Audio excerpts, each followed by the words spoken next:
Ang nag-iisang Di Manhwa, Tagalog Recap. Habang naglalakad si Mujin sa loob ng manor sa gitna ng napakaraming taong nagtipon upang masaksihan ang kanyang pag-akyat bilang pinuno, pinagsabihan niya sina Jo at Do dahil sa pag-imbita ng napakaraming tao matapos niyang sabihin na gawing simple lamang ang seremonya. Ipinaliwanag naman nila na imposibleng maging payak ang pagtitipon kung naroon sina Summon, Jin Hwa, at Hyun Woo. Maging ang lalaking ito ay dumalo rin upang yumuko kay Mujin at magbigay ng pagbati bilang bagong pinuno ng angkan. Biniro siya ni Mujin at sinabing hindi niya inaasahang maglalakbay pa ito mula sa Baek Manor para lamang dumalo. Ngunit sa kaibuturan ng kanyang isip, alam ng lalaking iyon na wala siyang lakas ng loob na manggulo kay Mujin ngayon na napakarami ng makapangyarihang tao ang sumusuporta rito. Naroon din ang tatlong merchants, at pinasalamatan sila ni Mujin sa pagpunta upang ipagdiwang ang kanyang paghalili. Sinabi ng tatlo na kung wala si Mujin ay wala ring mararating ang kanilang samahan. Kaya patuloy nilang susuportahan ang angkan sa abot ng kanilang makakaya. Nagpasalamat si Mujin sa kanila at sinabing nakapagbibigay ng kapanatagan ang kanilang mga salita. Pagkatapos ay telepatikong kinausap ni Jo si Mujin at ipinaalala ang tungkol sa bahagi ng kita mula sa tiyaan ng Changhua Merchant Group na ibinigay nila sa mga ito, at agad namang nausisa si Mujin nang marinig yon. Ipinaalam ng mga elder na napakalaki ng kinikitang tubo ng mga merchants mula rito, at nakahinga ng maluwag si Mujin nang malaman yon.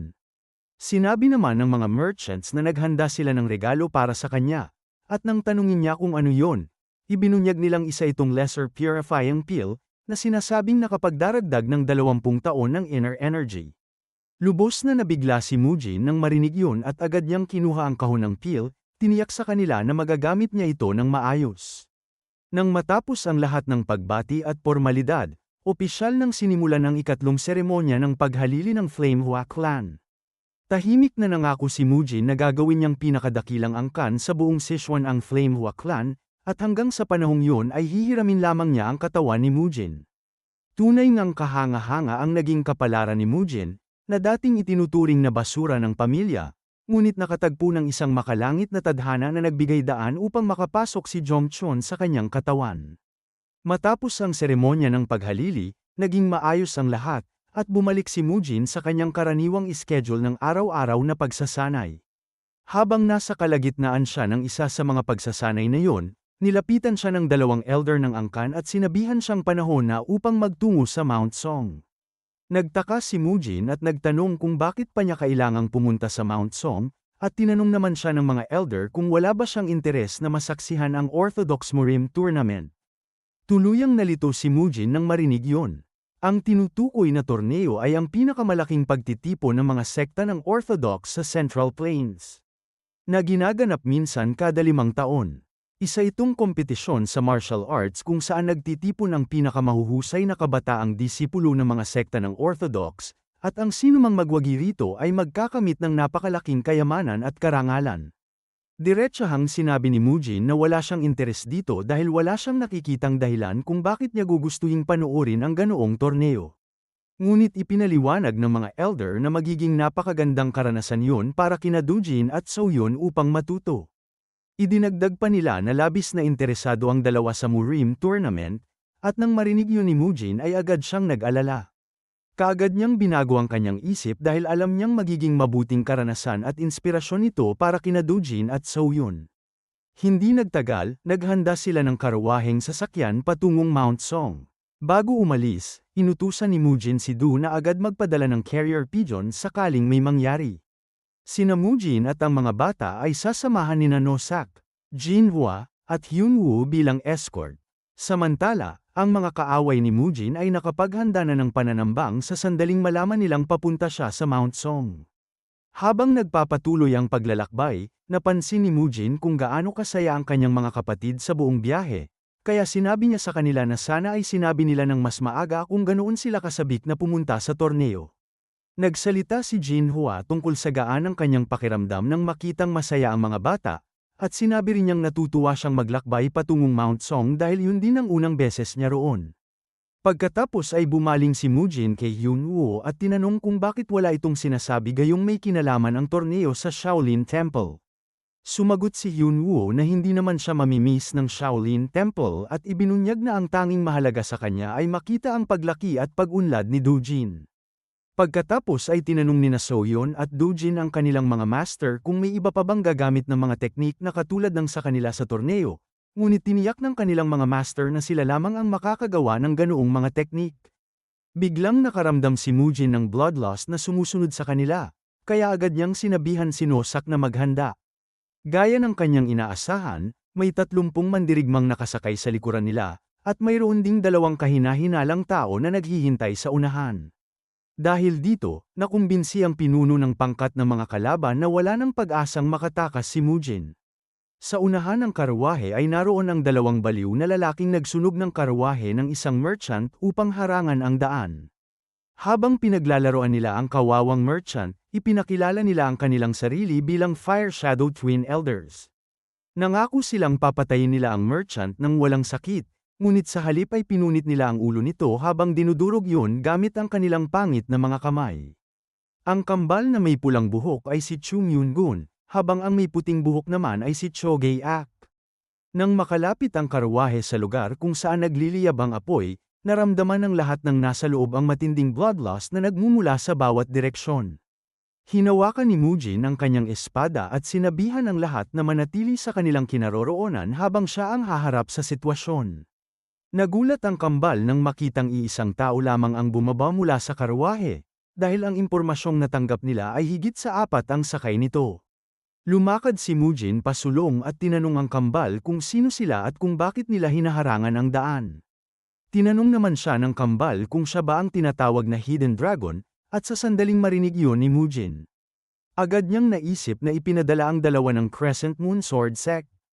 Pinuri ni Myung-gun ang talas ng kanyang pag-iisip ngunit sinabi rin nitong masyado siyang matalas magsalita. Sa wakas ay bumaba rin sina Hyunwoo at Jinhwa mula sa karwahe, at kitang-kita ang takot sa kanilang mga mukha nang makita nila ang kambal. Nagsalita si Gae-ak tungkol sa kung gaano sila kasabik na makita ang dalawa dahil matagal na nilang hinihintay ang pagkakataong hiwain ang kanilang mga leeg.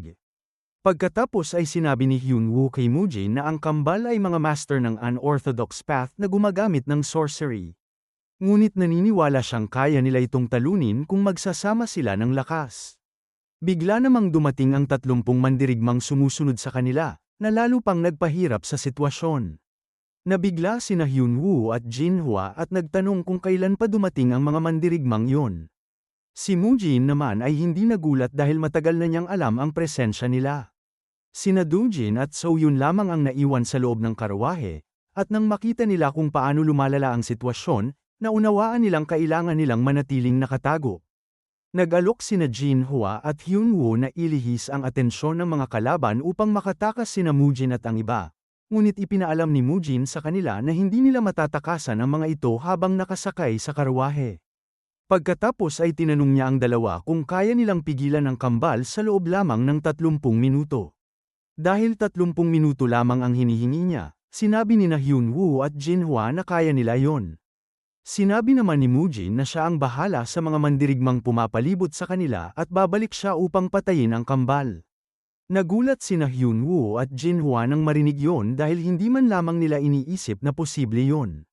Nang mapagkasunduan na ang plano, ibinaling ni Mujin ang kanyang pansin sa 30 mandirigma at sinabi kay Nosak na ipinagkakatiwala niya rito ang mga bata. Mahigpit niyang iniutos na huwag nitong hayaang may kahit isang tao na makalapit kina Doojin at Soyeon.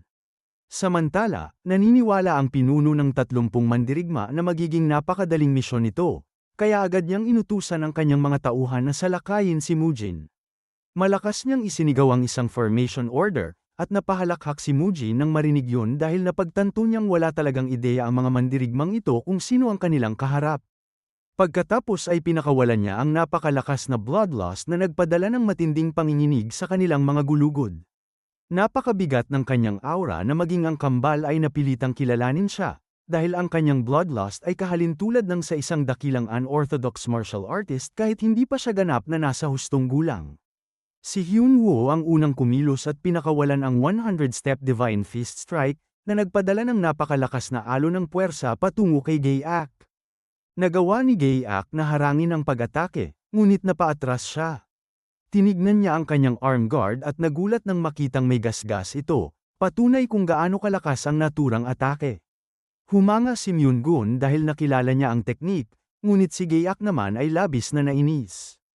Agad siyang sumugod kay Hyun-woo habang may mga apoy na sumusunod sa bawat hakbang niya, at naramdaman ni Hyun-woo kung gaano kabigat ang presensya nito. Gumawa siya ng mapanganib na hakbang at biglang lumihis pa kanan. Saka tumakbo papasok sa kagubatan upang pilitin si Gae-ak na habulin siya. Maya-maya, biglang humarap si Hyun-woo at nagpakawala ng mas mabibigat pang mga suntok na lalo lamang nagpagalit kay Gae-ak, na nangakong pupugutin ang kanyang ulo kapag nahawakan siya nito.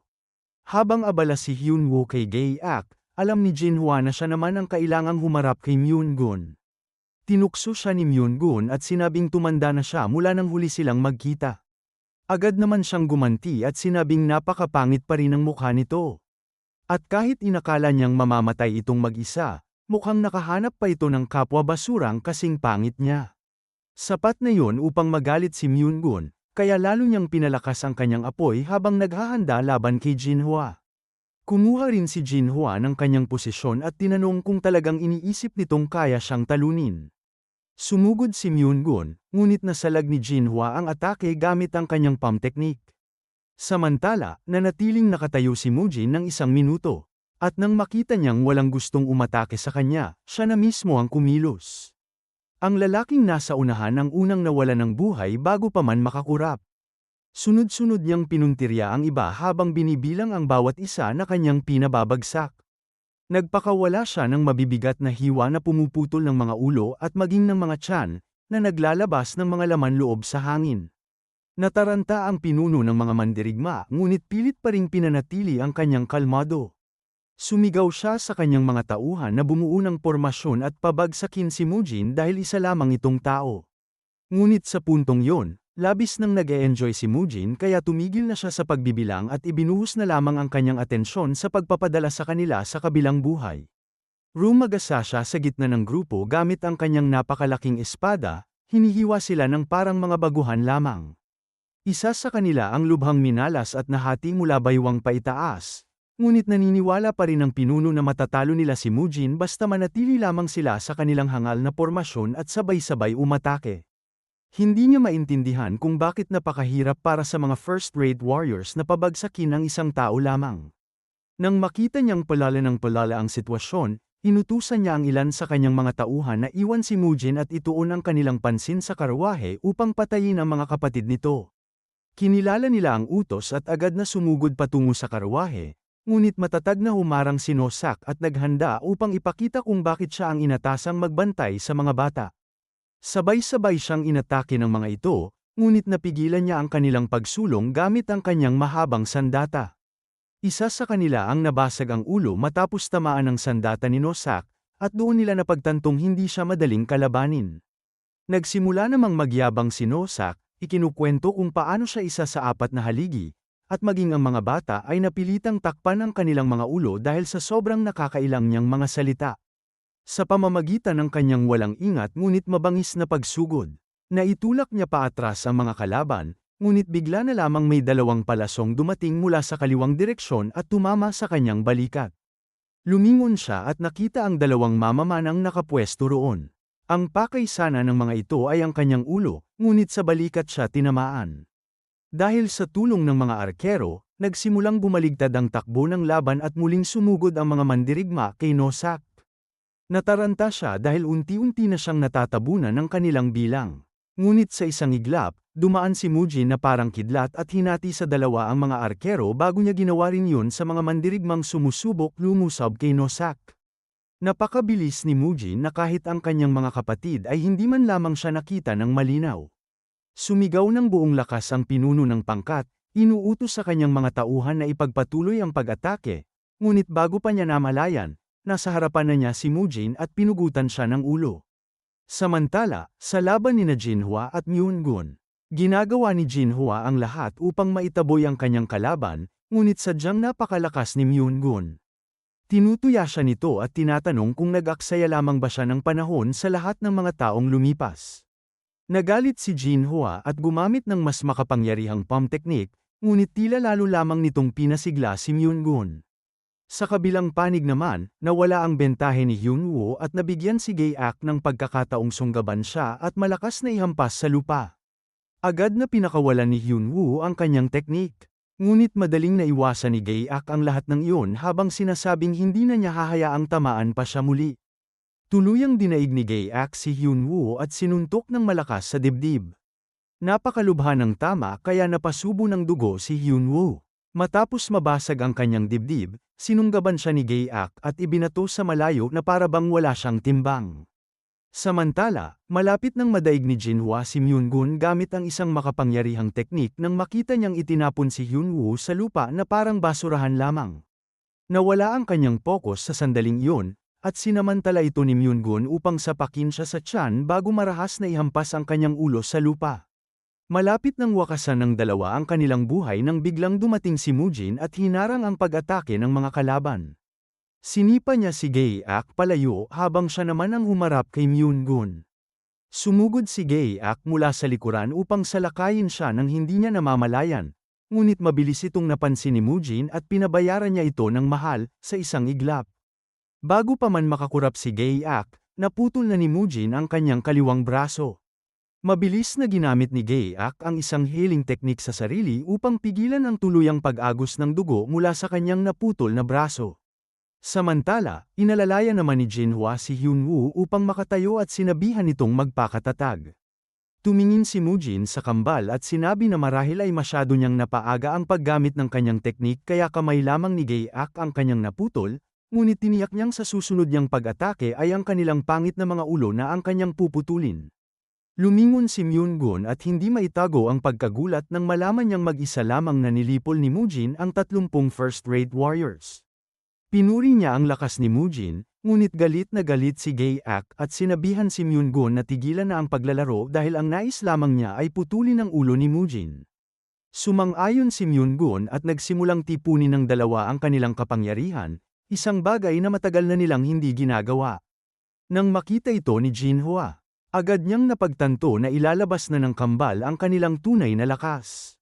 Sa pamamagitan ng telepatikong komunikasyon, binalaan niya si Mujin na maging maingat dahil lubhang mapanganib ang dalawang ito kapag magkasama. Pinasalamatan siya ni Mujin sa babala at sinabing isa sa isip niya yon. Sabay na sumugod ang kambal sa kanya, ngunit itinapat ni Mujin ang kanyang espada na parang isang kalasag at nagamit ito upang harangin ang kanilang unang pag-atake. Gayunman, agad niyang naramdaman na unti-unti siyang natutulak paatras. At hindi nagtagal ay napansin niyang ang lakas ng kanilang atake ay dumadaloy sa kanyang espada at direktang tumatama sa kanyang katawan. Malapit nang madaig si Mujin nang sumingit sina Hyunwoo at Jinhwa at gumamit ng kanilang mga teknik upang mabigyan siya ng pagkakataong makabawi. Ngunit kapalit nito ay isa na namang bugso ng matinding sakit, dahil walang awa silang binugbog ng kambal dahil sa panghihimasok sa laban. Sa sandaling yun, sinabihan ni Mujin ang dalawa na huwag nang makialam pa at sinabi niyang siya mismo ang haharap sa kambal. Lalo namang pinatindi ng kambal ang kanilang mga pag-atake dahil sa tingin nila ay sobra ang kayabangan ni Mujin, at nais nilang makita kung paano niya sila mapipigilan ng mag-isa. Buong tapang na isinugal ni Mujin ang sarili sa laban at nakipaglaban ng walang pag-aatubili. Sinipa niya si Myungun sa mukha bago niya ibinangga ang ulo nito sa mukha ni Gae-ak. Muntik na niyang mapugutan ng ulo si Gae-ak, ngunit nakaiwas ito sa huling sandali. Sinuntok naman ni Myungun si Mujin sa dibdib, ngunit naharang niya ito gamit ang kanyang espada kahit na itulak pa rin siya paatras. Pagkatapos nito, pinakawalan ng kambal ang kanilang pinagsamang teknik na tinatawag na Fire Dragon Destructive Palm Strike. Hindi kinaya ng espada ni Mujin na salagin ang pag-ataking iyon, at ang bugso ng enerhiya ay direktang dumaloy sa kanyang katawan.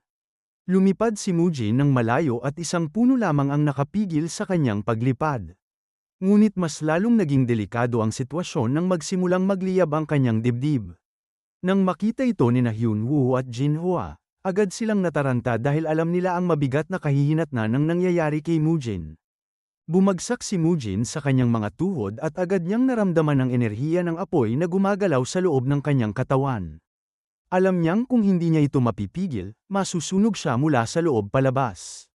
Pinagtawanan siya ng kambal at sinabi na sa loob lamang ng 7 minuto ay magsisimula ng masunog ang kanyang mga laman loob, na nangangahulugang wala na siyang pag-asa.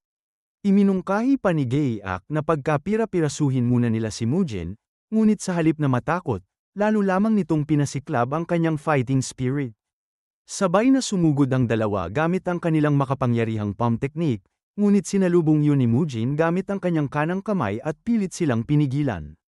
Muli siyang kinutya ng kambal at tinanong kung iniisip ba niyang kaya niyang harangin ang kanilang pag-atake gayong kahit makapal na armor ay walang silbi laban dito. Sa sandaling yun, ginamit ni Mujin ang reflective energy upang ibalik ang enerhiya ng apoy. Napakalakas ng naging epekto nito. Napasigaw si Gaeak sa sakit. At nang lumingon si Myungun upang tingnan ang kanyang kapatid, agad na iwinasiwas ni Mujin ang kanyang espada gamit ang kaliwang kamay at pinugutan silang dalawa sa iisang atake.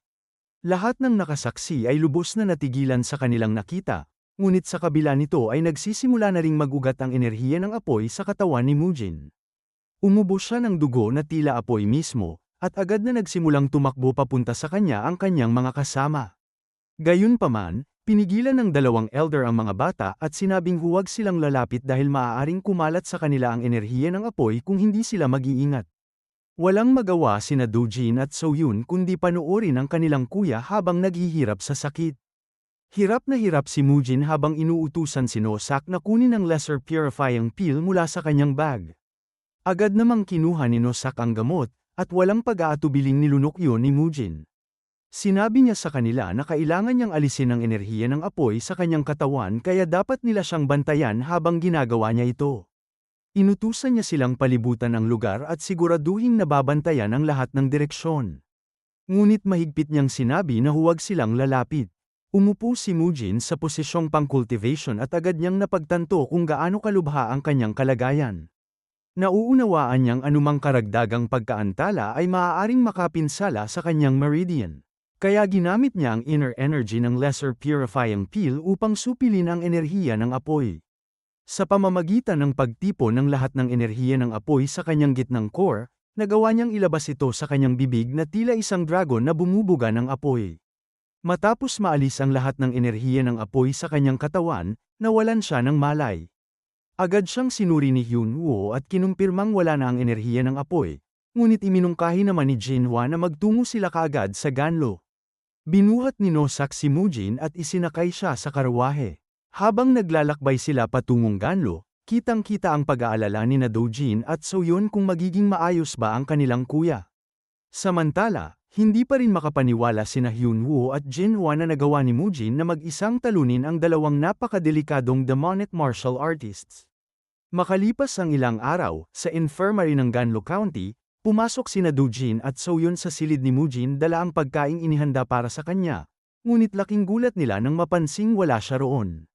Bago pa sila tuluyang mataranta, nakarinig sila ng mga tunog mula sa labas, at nang sumilip sila sa bintana, nakita nilang nagsasanay na si Mujin.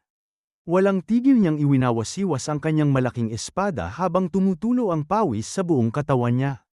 Tinitigan niya ang marka ng paso sa kanyang kanang palad at napagtanto kung gaano talaga kapanganib ang teknik ng kambal. Sa gitna ng kanyang pagsasanay ay dumating ang kanyang mga kapatid, na halatang labis na nag-aalala dahil dapat sana ay nagpapahinga siya sa kama ng isang buwan, ngunit nakakalakad at nakakapagsanay na siya. Tiniyak ni Mujin sa dalawa na maayos na siya at inutusan silang mag-impake dahil tutuloy na sila sa Mount Song. Habang papunta roon, naging masaya ang kanilang paglalakbay na para bang hindi muntik mamatay si Mujin kamakailan lamang. Gayunpaman, sa mga lugar ng Ganlo at Xichang na kanilang dinaanan. Mabilis na kumalat ang balitang tinalo ni Mujin ang Fire Shadow Twin Elders, na nagdulot ng malaking usap-usapan sa mga syudad. Makalipas ang ilang araw, narating din nila ang tahanan ng Shaolin Temple, kung saan gaganapin ang Orthodox Murim Tournament. Pagkababa pa lamang nila ng karwahe, namangha na agad ang mga bata sa mga kahangahangang gusali at estatwang nakapaligid sa lugar. Samantala, nagulat si Mujin nang makitang naayos na ang lahat ng mga gusaling winasak niya noong nakaraan. Sinabi naman ni Hyunwoo na kailangan muna niyang umalis upang makipagkita sa kanyang mga kasamahan, ngunit tiniyak niyang naihanda na niya ang matutuluyan nila sa loob ng panloob na bakuran. Isang monghe ang nanguna sa kanila, at agad namang nagtakbuhan ang mga bata sa sobrang pananabik. Samantala, may dalawang kahinahinalang tao na nakatayo sa isang balkonahe at tahimik silang pinagmamasdan. Ang young master sa dalawa ay tila may masamang balak laban kay Mujin, at inutusan niya ang kanyang tauhan na tawagin ang isang taong nagngangalang Donghu. Sinabi niyang handa niyang akuin ang anumang magiging kapalit basta't mapatay lamang si Mujin. Sa kabilang banda, nakipagkita si Hyunwoo sa elder ng templo na si Hyungak upang ipaalam na mayroon na siyang disipulo. Tinanong siya ni Hyungak kung sino ang kanyang disipulo, at bilang tugon ay tinanong siya ni Hyunwoo kung naaalala pa niya ang batang minsang natagpuan ni Monk Haigwang noon. Agad namang sinabi ni Gak na siyempre ay naaalala niya si Mujin, ang baliw na batang yon. Binanggit din niyang alam niyang tinatawag na ngayon si Mujin bilang Hidden Dragon ng Sichuan, at tinanong niya kung si Mujin ba ang kanyang disipulo. Ngunit ipinaliwanag ni Hyunwoo na ang tinutukoy niya ay ang nakababatang kapatid ni Mujin. Sinabi niya kay Gak na si Doojin ay nagtataglay rin ng martial talent ng Heavenly Martial Body. Dagdag pa niya, si Doojin ay isang batang may walang kapintasang ugali at pambihirang katatagan ng loob. Masaya si Gak para kay Hyunwoo dahil natapos na rin sa wakas ang matagal nitong paghahanap ng isang disipulo. Ngunit sinabi ni Hyunwoo na hindi nila maaaring iparehistro si Doojin sa mga talaan ng Budismo dahil siya ang ikalawang anak ng isang martial family. Humingi siya ng paumanhin dahil ang napakahalagang secret art ay mapupunta sa isang outer sect, ngunit sinabi ni Gak na hindi yun mahalaga dahil disipulo pa rin nila si Doojin anuman ang mangyari. Yumuko si Hyunwoo bilang pasasalamat sa kanyang pag-unawa at saka ibinalita na habang papunta sila roon ay inatake sila ng Fire Shadow Twins. Nabigla si Gak nang marinig yun at agad niyang tinanong kung ligtas ba ang kanyang disipulo. Sinabi ni Hyunwoo na maayos naman ito at ipinaliwanag na pinaghandaan sila ng isang ambush ng mga kalaban. Ikinwento rin niya na nasaksihan niya mismo ang lakas ni Mujin, dahil nagawa nitong mag-isang talunin ang 30 first-rate martial artists bago pa nito pinabagsak ang kambal. Hindi makapaniwala si Gak sa kanyang narinig dahil alam niyang halos hindi pa ganap na nasa hustong gulang si Mujin. Ngunit nagawa nitong patayin ang ganoong mga mapanganib na tao. Kinumpirma ito ni Hyunwoo at idinagdag na bagamat nagtamo si Mujin ng matinding internal injuries, mabilis din itong nakarecover, na nagpapakita kung gaano kahanga-hanga ang kanyang pangangatawan. Nagpasalamat naman si Gak na tuluyan ang nagwakas ang paghahasik ng gulo ng Fire Shadow Twins. Sinabi ni Hyunwoo na hindi nila dapat palampasin ang pangyayaring ito, at sumang-ayon si Gak, na nagsabing panahon na upang ilagay sa kanilang lugar ang mga unorthodox factions. Pagkatapos nito, sinabi ni Hyunwoo na dapat nilang ipaalam ang lahat kay Fist Emperor Haimon, ang kanilang pinuno. Samantala, naihatid na sina Mujin at ang kanyang mga kapatid sa silid na kanilang tutuluyan. Gayunpaman, ipinaalam ng monghe na hindi pinapayagang pumasok ang mga tagalabas sa Repentance Cavern na nasa likod ng malaking bulwagan. Sabik na tinanong ni Soyeon si Mujin kung maaari silang maglibot sa paligid, at pumayag naman siya, ngunit inutusan silang isama si Nosak. Habang naglalakad sila sa lugar, hindi nila maitago ang kanilang pagkamangha sa mga tanawin. Ilang sandali pa, aksidenteng nabangga ni Doojin ang isang batang kaedad niya. Kahit pareho silang nagkabanggaan, agad pa ring humingi ng paumanhin si Doojin, ngunit pinili ng batang yon na palakihin ang usapin sa pamamagitan ng pagtawag kina Doojin at Soyeon na mga pulubi. Lumalabas na ang batang yon ay si Chol Donghu, ang ikalawang anak ng Chol Manor. Sinabi ni Donghu kay Doojin na kung talagang nais nitong humingi ng tawad, kailangan nitong lumuhod sa harap niya. Nang marinig yun ni Soyeon, agad siyang nagalit at pasigaw na tinanong si Donghu kung sino ba ito para magsalita ng ganoong klaseng kalokohan. Maya-maya ay pinakalma niya ang sarili at sinabi kay Doojin na umalis na lamang sila dahil mukhang sira ang ulo ng batang yon.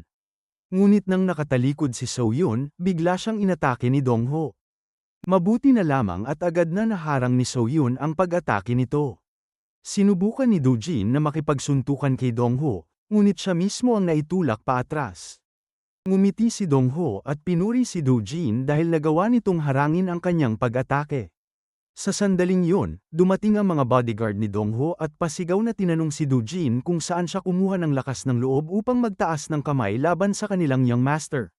Walang kahihiyang tinanong pa nila kung naghahanap ba siya ng kamatayan. Ngunit agad na nilamon ng aura ni Nosak ang kanilang presensya nang sabihin niyang si Donghu ang unang umatake. Kaya wala silang karapatang magreklamo. Dahil sa matinding aura ni Nosak, natigilan ang dalawang bodyguard, at inutusan naman sila ni Dongho na umatras at huwag makialam sa usapin. Muling humakbang si Dongho pasulong, at pinagsabihan siya ni Dojin dahil sa pag-atake niya kay Soyun mula sa likuran, bagay na hindi ginagawa ng isang orthodox martial artist. Hinila naman ni Soyun si Dojin at sinabing umalis na sila dahil kung mag-aaway sila sa loob ng templo ay problema lamang ang maidudulot nito kay Mujin. Ngunit habang paalis na sila, muling nagbibig ng kabastusan si Dongho. Ipinagyabang niya na nabaliw ang kanilang kuya matapos tamaan ng kaparehong teknik na sinubukan niyang gamitin kay Soyun, ang 7-wound fist strike. Hindi pa siya nakuntento at mayabang pang sinabi na masaya sana siyang maipadala rin ang magkapatid sa kinaroroonan ng kanilang kuya. Sobra na yun para kina Dojin at Soyun. Sabay silang lumingon at pinakawalan ng isang sabayang suntok. Tumilapon si Dongho sa malayo dahil sa lakas ng tama. At napasigaw sa pag-aalala ang kanyang mga bodyguard. Sinubukan nilang lapitan at hawakan sina Dojin at Soyun, ngunit yun na ang eksaktong dahilan na hinihintay ni Nosak upang ilabas ang kanyang galit. Sa isang hampas lamang, pinabagsak niya ang dalawa habang sinasabing hindi tama ang pakikialam ng matatanda sa away ng mga bata. Nang mawala ang dalawang bodyguard sa eksena, tuluyan ang pinagdiskitahan ni Dojin at Soyun si Dongho upang ipakita kung ano ang kapalit ng pag-insulto sa kanilang kuya. Sunod-sunod ang mga suntok na tumama mula kaliwat kanan habang halos baguhin nila ang hugis ng katawan ni Dongho, at mula sa likuran ay lalo pa silang hinihikayat ni Nosak. Tumayo sina Dojin at Soyun sa ibabaw ng lugmok na si Dongho at sinabi na lahat ng nangyayari sa kanya ay sarili niyang kasalanan dahil aalis na sana sila kanina. Nanginginig sa takot si Dongho habang nasasaksihan kung ano ang ibig sabihin ng mapunta sa masamang panig ng magkapatid. Samantala, nasa silid naman si Mujin at naririnig niya ang kaguluhan sa labas. Nararamdaman niyang may nagaganap na labanan, ngunit wala siyang balak na makialam o abalahin pa ang sarili niya rito.